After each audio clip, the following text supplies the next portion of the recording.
Hi, my name is Ronán Noone and welcome to the tutorial on the 3 essential elements in every theatrical work. To do this, we will look at some fairy tales and break down their story. The 3 essential questions that you should ask for every story are 1. Why now? 2. What does the character want? And 3. What is stopping them from getting it? The first fairy tale we're going to break down is Cinderella. Cinderella is a slave to her stepsisters and stepmother. Every day is the same, but why is today different? Why does the story start? The first question, why now? And the answer is because an invitation has arrived. It's not because her father married the stepmother. It's not because she works in the kitchen with her sisters, her stepsisters. It's because the routine has been broken. An invitation has arrived. Every play, every story, screenplay, TV pilot, short stories, they need a reason to begin. It's often called the inciting event. No invitation, no Cinderella. The second question, what does the character want? In this case, Cinderella wants to be free from her bully family. What does the prince want? He wants to find his true love. What does Cinderella's family want? They want to go to the ball. Look for the wants and you'll find the journey. The third question, what is stopping them from getting it?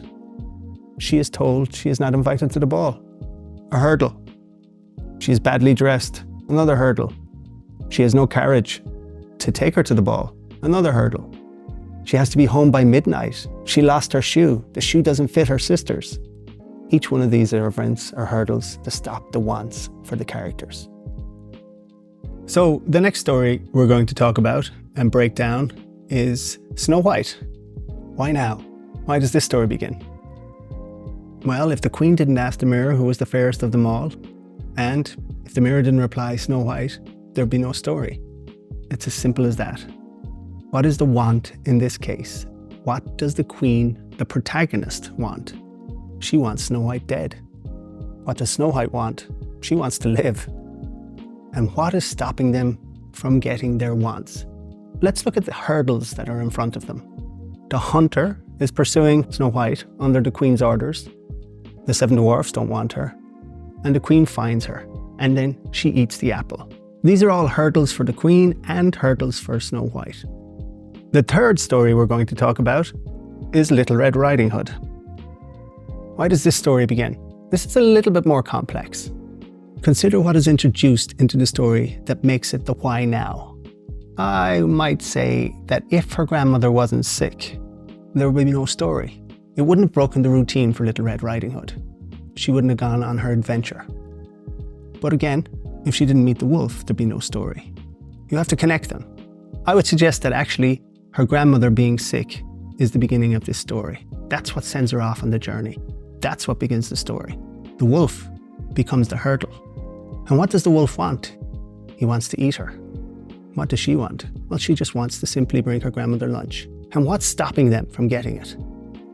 Well, she doesn't recognize her grandmother. She gets eaten by the wolf. And she will be set free again by another guy with an axe. Finally, let's look at a classic play, probably the best known play in the world, Hamlet by William Shakespeare. Let's look at what the why now is in this case. The why now of Hamlet is because the ghost of his father has told Hamlet that his brother killed him. This sends Hamlet on a journey to prove this point. So what does Hamlet want? What does the character want? He wants to find out who killed his father and take revenge. But what is stopping him from getting it? He doesn't have it in him to kill his uncle. Procrastination. And when the opportunity is presented to him, he can't do it. Which leads to an even greater tragedy. Remember that genre? And that greater tragedy leads to many, many deaths. So consider any play you have seen. If you pay attention to the 3 questions and apply them to the story, it'll help you with the plot and the forward narrative of your play. So now we have discussed the 3 essential questions in every play, but there is one final question.